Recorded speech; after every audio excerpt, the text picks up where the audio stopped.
pregunta para ampliar la mirada. Diálogos entre disciplinas para descubrir el mundo. Con vos que estás ahí, en tu casa, en las aulas, con los y las docentes. Nuevas formas de conocer, otros modos de aprender. Seguimos educando.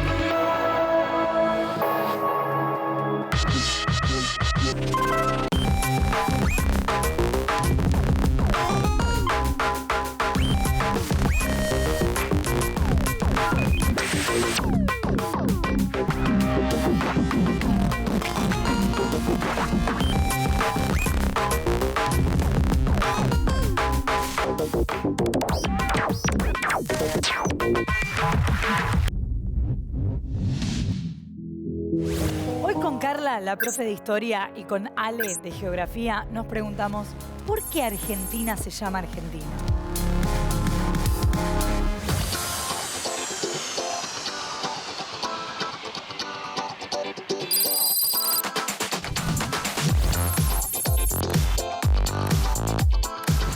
La palabra Argentina significa argentum, que está en latino y significa plata. La palabra Argentina significa argentum, que significa plata. Argentina procede del latín argentum, que significa plata. La palabra Argentina significa plata.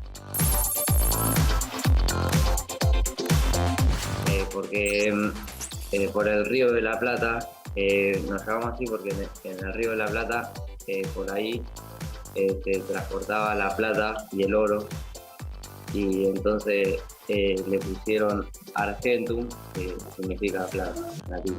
Porque unos colonizadores encontraron en nuestra tierra mucha plata y oro. Por el viaje de los primeros conquistadores españoles que llegaron al Río de la Plata.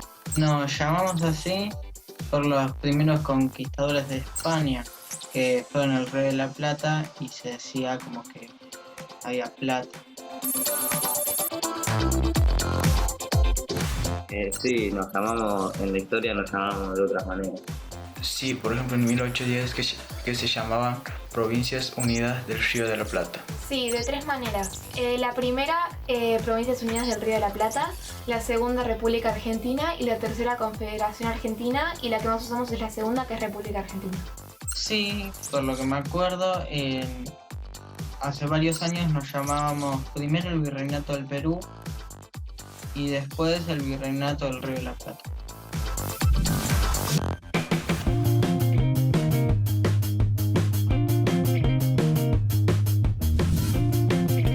¿Por qué Argentina se llama Argentina? ¿Es verdad que así nos nombró un poeta? ¿De dónde viene nuestro nombre? El nombre de una persona hace a su identidad y el nombre de un país también. Virreinato del Río de la Plata, Provincias Unidas del Río de la Plata, Confederación Argentina y República Argentina. La construcción del Estado-Nación ha sido un proceso largo y conflictivo. Por eso, a lo largo del tiempo, hemos tenido diversos nombres. Reflexionar sobre cada uno de estos nombres nos permite identificar los conflictos y tensiones que hacen a la construcción de la identidad nacional. Y también nos lleva a pensar en la territorialidad, en cómo se fueron construyendo los límites y mapas que hoy estudiamos en la escuela. Podríamos habernos llamado las Provincias Unidas del Sur, pero elegimos Argentina. ¿Qué significa esta palabra? Argentina nace de un latinismo. Argentino deriva de la palabra plata en latín, argentum. En un principio fue un adjetivo poético que se usaba para designar platense o rioplatense. Se decía río argentino, provincia argentina. Entonces, ¿por qué elegimos llamarnos así?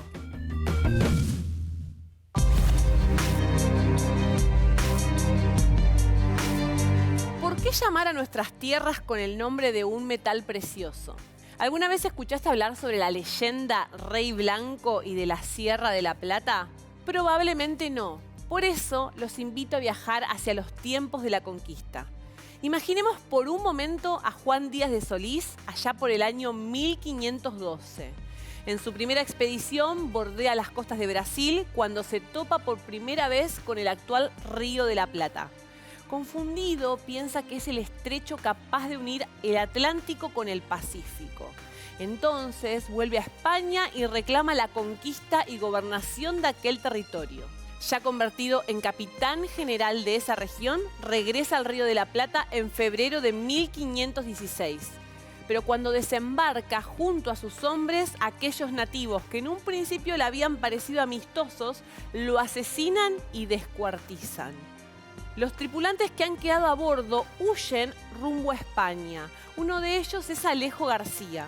Cuando acampa en la isla de Santa Catarina, escucha hablar de un poderoso rey blanco, el Inca, que vive en una montaña llamada la Sierra de la Plata.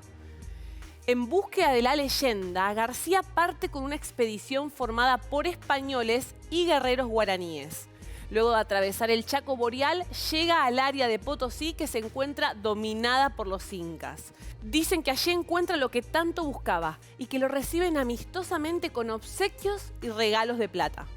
Pero una vez de regreso es atacado mortalmente por los pámpidos payaguás, enemigos de los incas y de los guaraníes.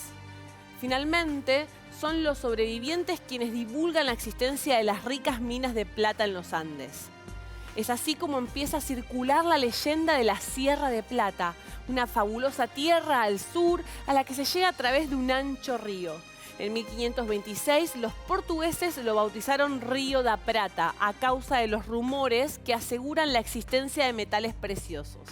En español, el Río de la Plata está así documentado en 1531.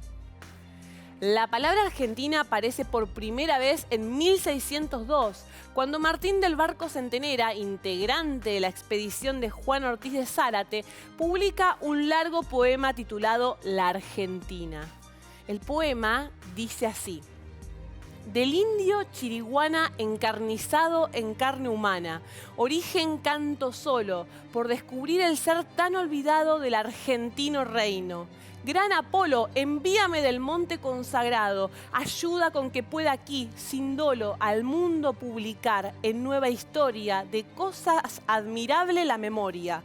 Mas que digo de Apolo, Dios eterno, a vos solo favor pido y demando, que mal lo puede dar en el infierno el que en continuo fuego está penando.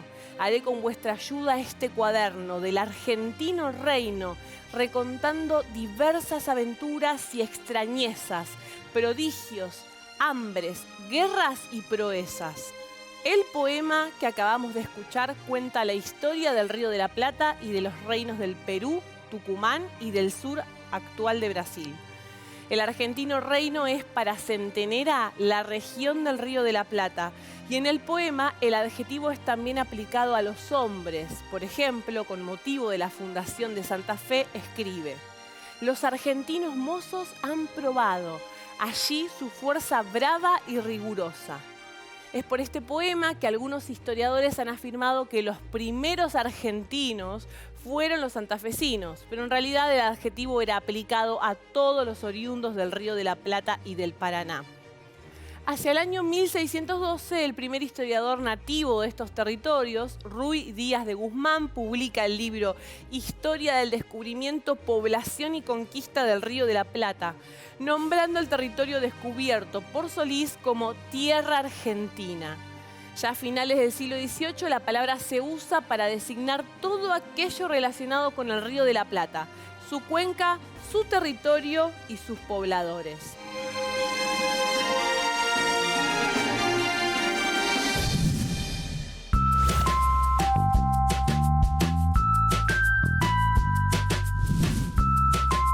En aquella época, mientras Argentina era un adjetivo referido a lo platense, nuestro nombre era el Virreinato del Río de la Plata.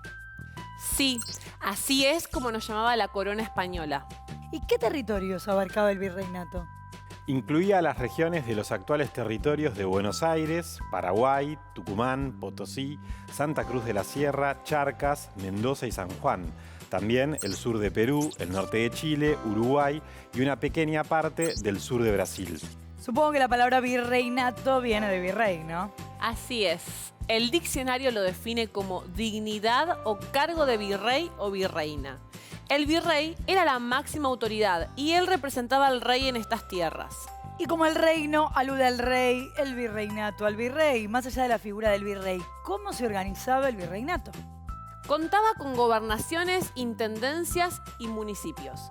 Dentro de los municipios, la institución más importante eran los cabildos, que se encargaban de la administración de las ciudades y sus alrededores. Tenemos que considerar que dentro del virreinato del Río de la Plata convivían regiones muy diferentes, con situaciones culturales, sociales y económicas muy distintas, y que Buenos Aires era la región más rica. Pero había muchas dificultades para el comercio, ¿no? Sí, porque España había impuesto un rígido sistema comercial conocido como monopolio. De esta manera, las colonias solo podían comerciar a través suyo. Esta situación provocó distintas consecuencias. Por un lado, el desarrollo del contrabando. Por otro, fue generando mucho descontento y así empezaron a circular las ideas para terminar con el monopolio impuesto por la corona. ¿Eso fue fomentando las ideas revolucionarias, las ideas independentistas? Claro, tenemos que considerar que el virreinato solo se dedicaba a la ganadería y muchos patriotas empiezan a tomar conciencia sobre los peligros que esto implicaba. Por ejemplo, Manuel Belgrano intenta fomentar la industria a través de sus escritos. Y a pesar de que el virrey Áviles prohíbe en 1799 la difusión de estas ideas, las mismas comienzan a divulgarse a través del primer periódico de nuestra historia, el Telégrafo Mercantil. El Telégrafo Mercantil, me acuerdo. También allí escribían Juan José Castelli y Pedro Cerviño, entre otros. No es que lo haya visto, es que lo estudié. Sí, y fue un diario muy importante en aquel momento. Y volviendo al nombre de nuestro país, sirvió para expandir el uso del adjetivo argentino, referido a todo lo relacionado con el Río de la Plata o la ciudad de Buenos Aires. Además, el poeta Manuel José de Labardén incluyó la palabra argentino en su obra. También en el himno nacional de López y Planes puede leerse valiente argentino, brazo argentino, pueblo argentino, pero todavía no Argentina como nombre de nuestro país. Porque todavía éramos el virreinato del Río de la Plata, una colonia al servicio de España. Pero, ¿cómo era el mapa del virreinato?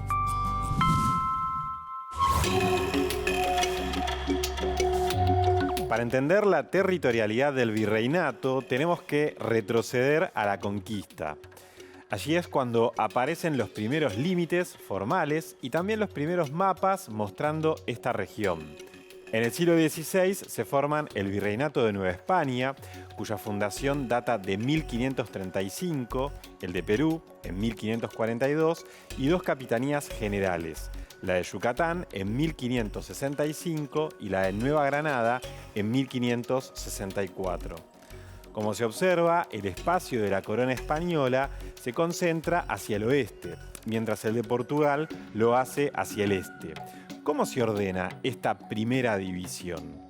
La disputa entre Portugal y España por la expansión en el Nuevo Mundo se resuelve en el Tratado de Tordesillas. El tratado establece un reparto de zonas de navegación y conquista mediante una línea trazada a 370 leguas al oeste de las islas de Cabo Verde.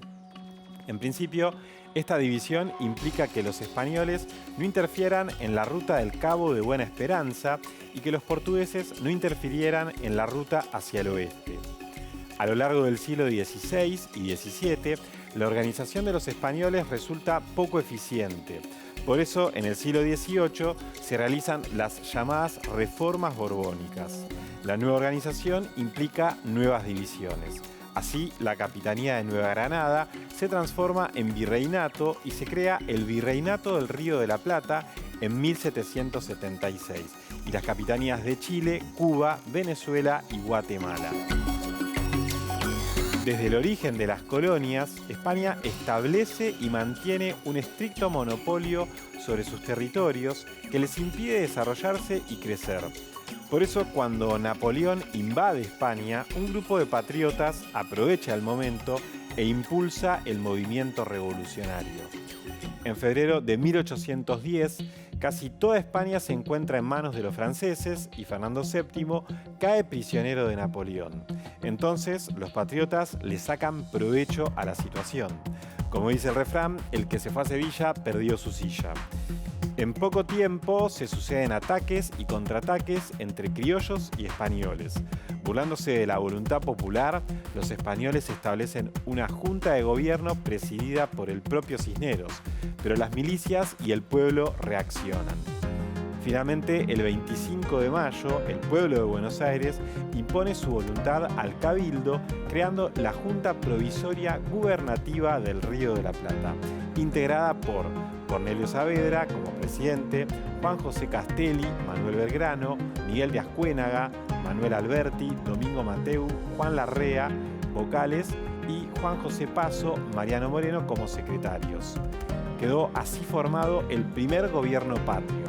A partir del 25 de mayo de 1810 tenemos un nombre nuevo, elegido por nosotras y nosotros. De ahora en más nos llamaremos las Provincias Unidas del Río de la Plata. Bueno, todo muy lindo, pero ¿cuándo empezamos a llamarnos Argentina? Tené paciencia, Flor, es un largo proceso, pero ya estamos por llegar a la independencia. Ya es tiempo de levantar el estandarte de la libertad en estas desgraciadas colonias adquiridas sin el menor título y conservadas con la mayor injusticia y tiranía. Bien, ese es el espíritu que reinaba en julio de 1816. Claro, por eso el 9 de julio el Congreso que se reúne en Tucumán declara la independencia del rey Fernando VII, sus sucesores y metrópoli. Esta declaración significa un punto de no retorno para los patriotas que están dispuestos a vencer o morir. Saben que cuentan con una muerte segura si vuelven a caer bajo el yugo español. Pero los representantes de aquel Congreso enfrentan una amenaza todavía mayor, la desunión, la discordia, la anarquía y las rivalidades que desde hace 6 años se resuelven a golpes de mando, encarcelamientos, exilios y campañas militares. Es decir, por un lado existe una amenaza externa, la posibilidad de ser reconquistados, y por otro lado una interna representada por distintos bandos y facciones antagónicas. Exactamente, así es. De hecho, vastas regiones del ex virreinato no están representadas en el Congreso. Santa Fe, Entre Ríos, Corrientes y la Banda Oriental decidieron no enviar representantes. Tampoco asisten diputados de Paraguay y del Alto Perú, con excepción de Chichas o Potosí, Charcas, Chuquisaca o La Plata y Misque o Cochabamba. Así es, el problema de la desunión y de la desintegración del territorio es una de las grandes amenazas de la independencia. Por eso, nuestro nuevo nombre es Provincias Unidas de Sudamérica y tiene que pensarse en ese contexto. De unidas mucho no tenían y de Argentina todavía nada. Mirá, la adopción oficial del nombre ocurrió en la Constitución de 1826 durante el gobierno de Rivadavia. Pensemos que desde 1820 a 1852 se extiende el periodo de autonomías provinciales. Sin embargo, entre 1826 y 1827 hubo un intento de unificación bajo la presidencia de Bernardino Rivadavia. Con la idea de modernizar el Estado, este presidente propuso una serie de reformas, entre ellas la sanción de una constitución, que será rechazada por las provincias por su carácter centralista o unitario. En esta constitución aparece por primera vez nuestro territorio nombrado como República Argentina.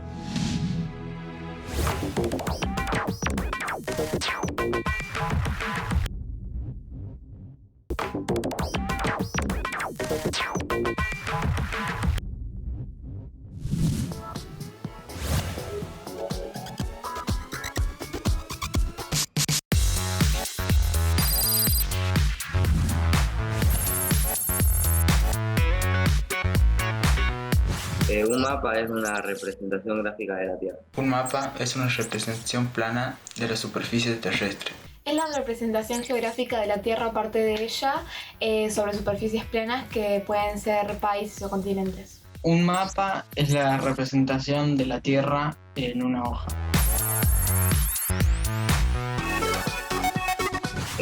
No existe ningún territorio en mapa. Si no me acuerdo mal, sí, por lo que había escuchado, sí hay algunos de los países que no aparecen en el mapa, algunos, pero no estoy muy seguro. Sí, el mapa de la Argentina fue cambiando. Habían menos provincias y se fue agregando la Patagonia. Sí, durante el virreinato del Río de la Plata. Sí, ha cambiado muchas veces. De hecho, la más reciente es de agosto de este año, en la que se aprobó la ampliación de la plataforma continental en el Congreso. Sí, la verdad que sí, el mapa de Argentina cambió muy drásticamente y abarcaba mucho más del territorio que tenemos. Abarcaba parte de Chile, si no me equivoco, sí, Brasil, Paraguay, Bolivia y creo que un poquito de Perú.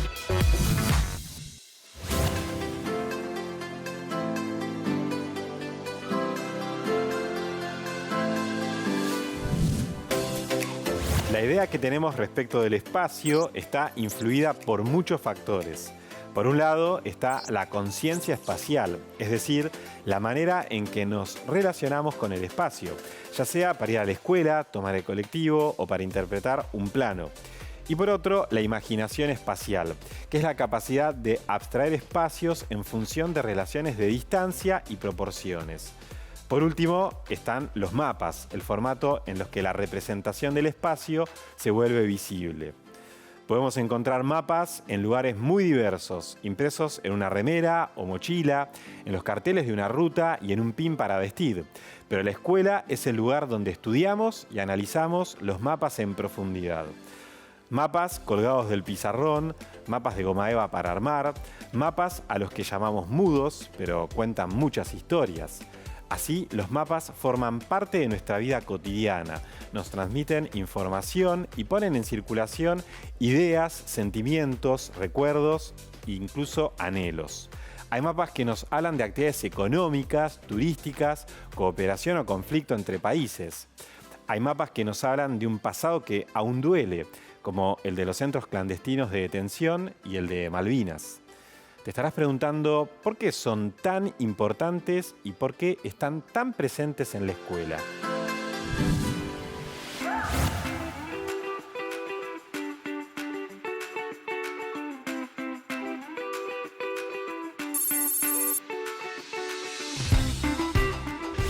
Hola, buen día chicos, chicas.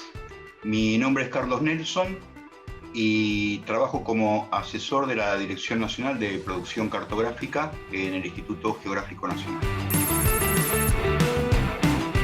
Los mapas son muy importantes por diversas razones. Voy a citar algunas de ellas.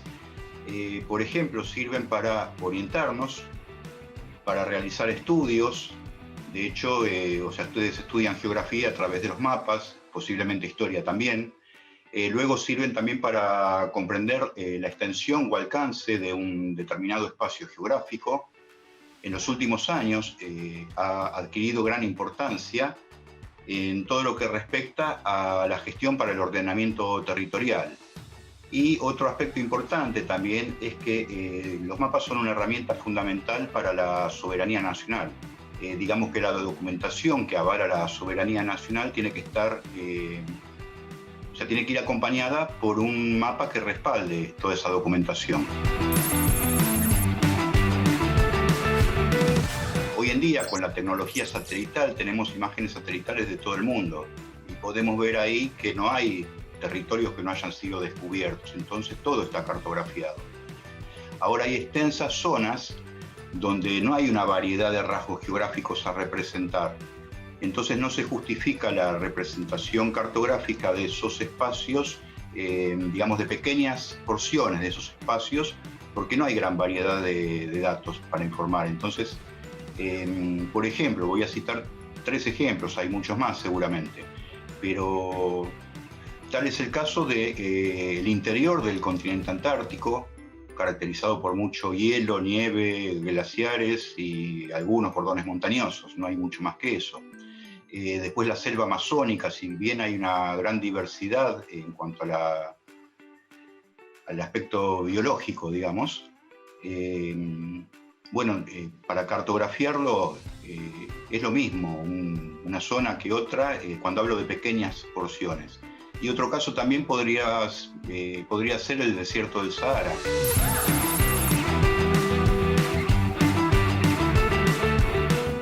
El área temática que mayor interés despierta en mí es la cartografía de montañas. ¿Por qué?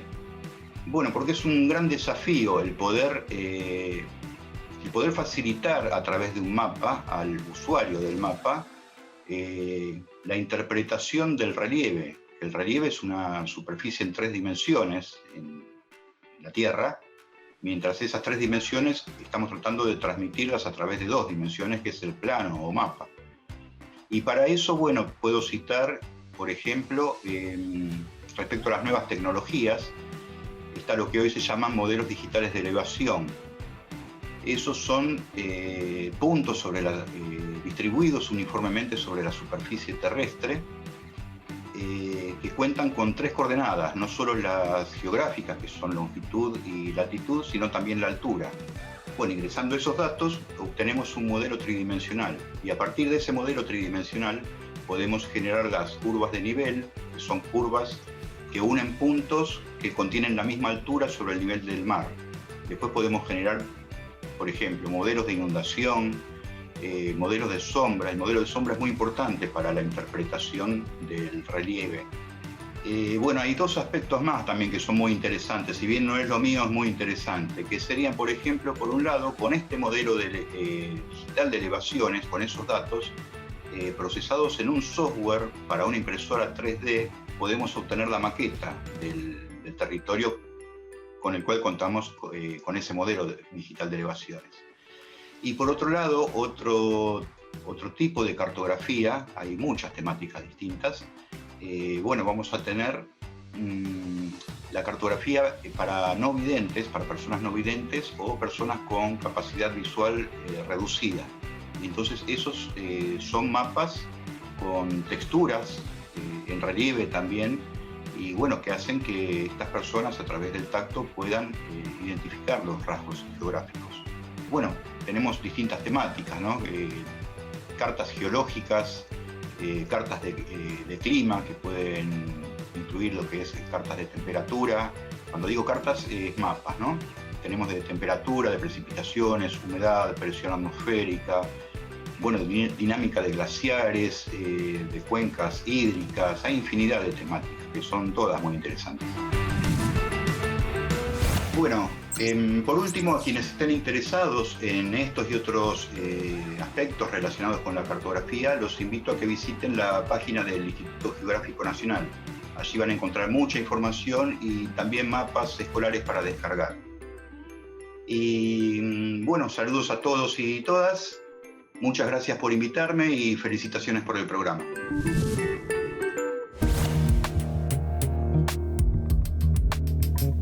El nombre de nuestro país empieza a ser usado por los federales. Ellos son los que introducen el término de federación o confederación. Así, en 1830, Juan Manuel de Rosas se presenta ante el mundo como titular del gobierno de Buenos Aires, encargado de dirigir las relaciones exteriores de la República Argentina. Y es durante su gobierno que poco a poco se abre paso el nombre de Confederación Argentina. Entre 1831 y 1842 hubo sangrientas guerras entre unitarios y federales. En aquel entonces la unidad nacional parecía una utopía imposible de alcanzar.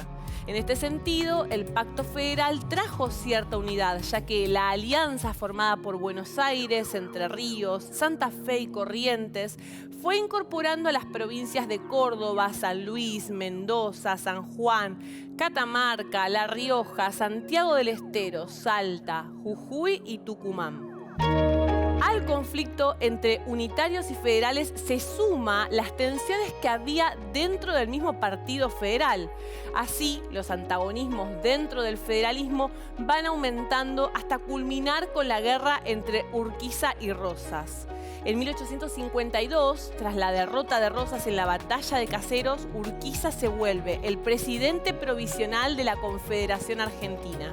En 1853 se sanciona la Constitución de la Confederación Argentina, pero Buenos Aires la rechaza y queda como estado separado, y por un tiempo largo permanece así. Y la guerra entre Buenos Aires y las provincias continúa.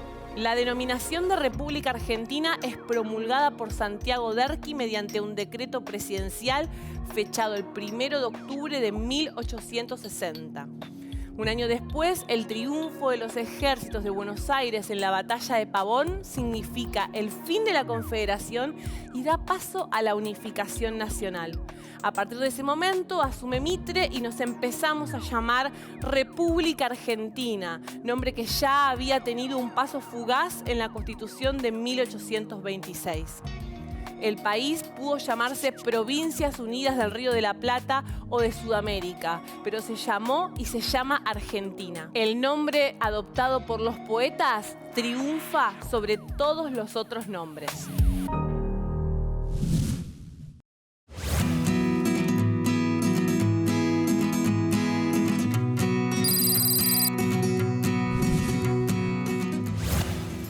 En esta oportunidad te proponemos hacer una línea de tiempo ubicando los distintos nombres que tuvo nuestro país a lo largo de su historia, desde la colonia hasta la actualidad. La idea es que puedan ir relacionando los hechos políticos que dieron lugar a las distintas denominaciones. Para eso les sugerimos los siguientes pasos. Como paso número 1, buscar materiales para la confección de la línea de tiempo. Lápices, fibras, crayones, hojas, diarios, revistas y todo lo que crean que puede ser de utilidad.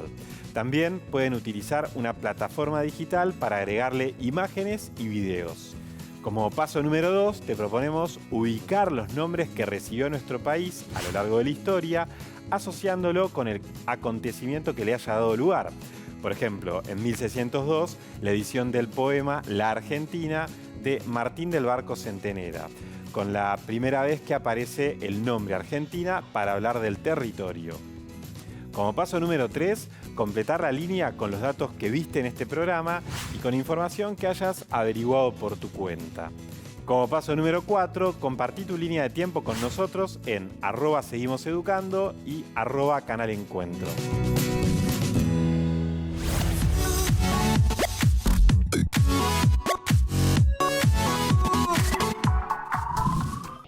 La primera vez que aparece el nombre de Argentina es en las crónicas del viaje de Solís. Falso. Falsa. Verdadero. Falso. Falso. Aparece por primera vez en un poema de Martín del Barco Centenera haciendo alusión al Río de la Plata. El nombre de Confederación Argentina fue utilizado por Juan Manuel de Rosas. Verdadero. Verdadero. Verdadero. Verdadero. Verdadero. En 1830, Juan Manuel de Rosas se presenta ante el mundo como titular del gobierno de Buenos Aires, encargado de dirigir las relaciones exteriores de la República Argentina. Y es durante su gobierno que poco a poco se abre paso el nombre de Confederación Argentina. El Virreinato del Río de la Plata se crea en el 1600. Falso. Falsa. Falso. Falso. Falso. Se crea en el año 1776 en el contexto de las reformas borbónicas. El diario El Telégrafo Mercantil sirvió para difundir la utilización de argentino como adjetivo. Verdadero. Verdadero. Verdadero. Verdadero. Verdadero. Y lo hacía en referencia a todo lo relacionado con el Río de la Plata o la ciudad de Buenos Aires. El Tratado de Tordesillas sirvió para resolver los conflictos de navegación entre la corona británica y la corona española. Falso. Verdadero. Verdadero. Falso. Falso. Fue un tratado entre Portugal y España. Establece un reparto de zonas de navegación y conquista mediante una línea trazada a 370 leguas al oeste de las islas de Cabo Verde.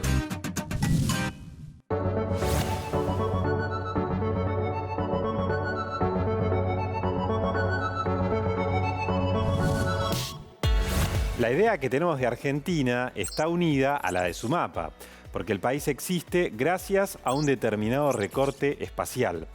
No hay país sin territorio, ni territorio que no corresponda a un país. La relación es casi simbiótica. Pero esta concepción nos lleva a cometer errores conceptuales. Por ejemplo, imaginamos hechos del pasado como si se sucediesen en el mapa actual. En algún momento se habló, por ejemplo, de pueblos originarios argentinos. Eso es un error conceptual. Vamos a ver por qué. Los pueblos originarios que vivían en nuestro actual territorio tenían su espacialidad y territorialidad, pero no generaban límites cartografiados. Lo mismo sucede con la mayoría de los pueblos originarios. Ellos se relacionaban con sus territorios de otro modo. No ocupaban un espacio natural, sino que formaban parte de él en una relación totalmente ecológica. Una manera de habitar diametralmente opuesta a la de conquistadores y criollos. Otra diferencia es que habitaban territorios en los que resolvían sus necesidades sin dejar tierras ociosas dentro de sus dominios. En definitiva, si hablamos de pueblos originarios argentinos, estamos proyectando una nacionalidad a pueblos que tenían una identidad propia articulada en relación a su pertenencia a un determinado grupo cultural, con sus creencias, prácticas de subsistencia, organización. Por todo esto, es un error hablar de pueblos originarios argentinos. Estos pueblos, tanto los sedentarios como los nómades, habitaban espacios que no respondían a los territorios que hoy manejan los distintos estados. Tampoco podemos hablar de pueblos originarios chilenos o uruguayos. También es un error hablar del Nuevo Mundo. No era un nuevo mundo, estaba habitado por los pueblos. Ellos son los originarios.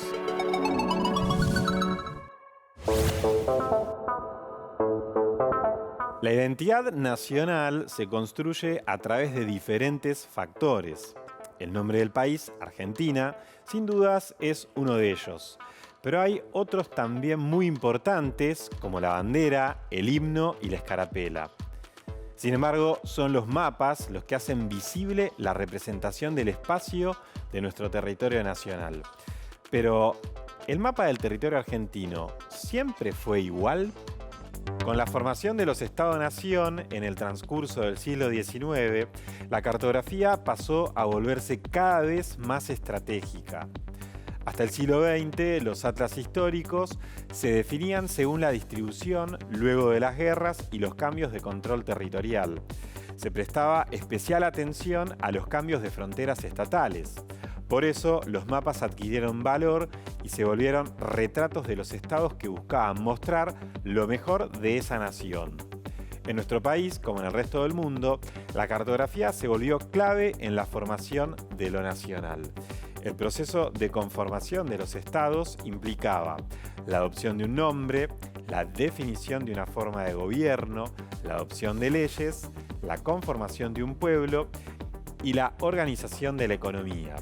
Todo esto suponía la consolidación de un territorio. Este espacio, definido por límites, sirvió para distinguir a los nacionales o naturales frente a los otros del exterior, y a su vez se diferenciaba a los nativos de los pueblos indígenas. Fundamentalmente sirvió para explorar y explotar las alternativas con que insertarse en la economía mundial. Las naciones jóvenes formaban a los pueblos con los valores nacionales. En la escuela se enseñaba el territorio y el mapa se convirtió en el instrumento por excelencia. En nuestro país, la tarea cartográfica se vio tempranamente militarizada. Los mapas sirvieron así para ordenar un territorio incluso cuando ningún gobierno lo controlara efectivamente. En Argentina, durante gran parte de las llamadas presidencias históricas, el Estado Nacional controlaba un territorio menor al actual. Estaban fuera de su control las actuales provincias de Formosa, Chaco, Río Negro, Neuquén, Chubut, Santa Cruz y Tierra del Fuego. ¿Por qué pensamos que nuestro territorio siempre existió? Luis Alberto Romero lo denomina irredentismo territorial. Este pensamiento nos lleva a caer en errores como, por ejemplo, hablar de aborígenes argentinos. También la ilusión de pensar los acontecimientos y procesos fundacionales de nuestra historia como si hubieran sucedido dentro del mismo mapa que conocemos hoy. ¿Cómo puede ser esto posible? Esto responde al éxito del Estado-Nación y su aparato ideológico, apelando al constante soporte representado por el mapa. Una representación hegemónica tanto en Argentina como en el mundo. La expansión militar sobre los pueblos originarios, encabezada hacia el sur por Roca y hacia el norte por Villegas, consolidó finalmente esos contornos que habían sido anticipados por los mapas. Así fue como se sumaron las tierras de Patagonia y el Chaco. Estas zonas alejadas del poder central y con poca población quedaron bajo el designio del gobierno nacional, que nombraría a sus autoridades. Por otra parte, con población aborigen e inmigrante, se estableció que recién se les concedería la categoría de provincia cuando superaran los 60.000 habitantes. Los años fueron pasando, pero hubo pocas señales respecto del cambio de categoría de los territorios nacionales. ¿Qué intereses estaban en juego? Dos motivos. Se conseguía manejar los recursos que generaban sin ningún nivel intermedio con el cual negociar, y por otra parte, al negar el voto a sus habitantes, se evitaba cualquier opinión que no coincidiera con las voluntades de la oligarquía. En la década de 1880, con el mapa argentino, parecido al que conocemos hoy, se estabilizó momentáneamente el conflictivo y complejo armado del territorio nacional. Luego de casi 130 años de cartografías controladas por la esfera militar, esta responsabilidad nacional pasó al área civil y se denomina Instituto Geográfico Nacional. En 2009, el Instituto Geográfico Nacional se incorporó definitivamente a la Secretaría de Planeamiento del Ministerio de Defensa. En 2020 se dio a conocer el nuevo mapa de la plataforma continental. El 25 de agosto, el Poder Ejecutivo promulgó la Ley 27.757 de Espacios Marítimos, aprobada el 4 de ese mes por el Congreso Nacional, por medio de la cual el Estado podrá proteger los derechos de soberanía sobre los recursos del lecho y el subsuelo del mar argentino. Con la Antártida incorporada al mapa, la Argentina pasa a ser un país bicontinental. Desde la Quiaca al Polo Sur, cambia el centro geográfico. Provincias como Córdoba y Santa Fe estarán ubicadas en el norte, en tanto el centro del país le corresponde a Tierra del Fuego. El sector sur será entonces el territorio correspondiente a la plataforma continental de la Antártida.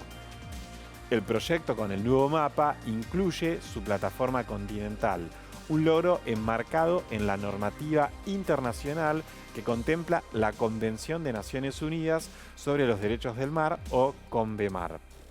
El proyecto, junto con otras dos iniciativas que apuntan a fortalecer la soberanía argentina en los espacios marítimos del Atlántico Sur, había sido presentado al presidente de la Nación con motivo del Día de la Afirmación de los Derechos Argentinos sobre las Islas Malvinas, Georgias del Sur y Sandwich del Sur. La historia cuenta que en la sesión del 6 de marzo de 1813, la Asamblea General Constituyente le encargó al diputado Vicente López y Planes la composición de un himno patriótico. Casi 2 meses más tarde, el 11 de mayo, el poeta presentó la canción. El éxito fue total. Los aplausos interrumpieron la lectura y estallaron hacia el final.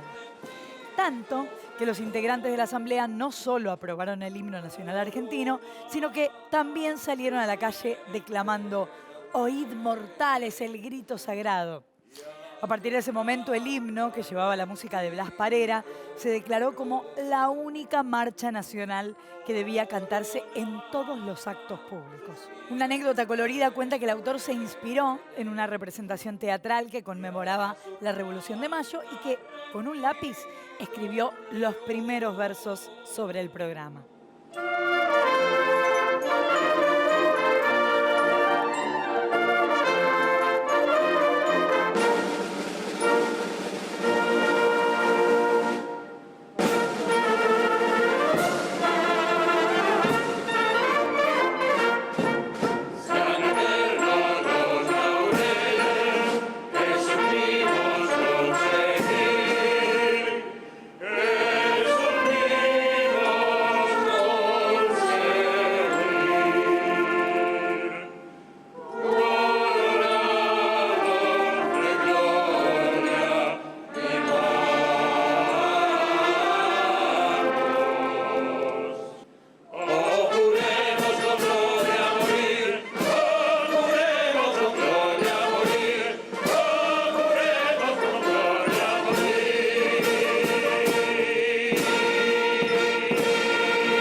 nombre de un país está su historia, con sus triunfos, sus derrotas, sus heridas, cicatrices, recuerdos, fotos, miserias, momentos de felicidad. Los primeros poetas nos llamaron como a un metal precioso, Argentina. También fuimos Virreinato del Río de la Plata, Provincias Unidas del Sur, Confederación Argentina, hasta que reconquistamos nuestro primer nombre, Argentina. La historia de nuestros nombres es la historia de un país que luchó por asumir una identidad plagada de contradicciones. Y se fue reconfigurando. Nos dividimos, nos enfrentamos, nos volvimos a unir. Nos caímos y nos levantamos tantas veces. Nos pudimos haber llamado de otra manera, pero elegimos llamarnos así. Con un nombre de vocales luminosas y destellos. Argentina es el nombre de todos y todas.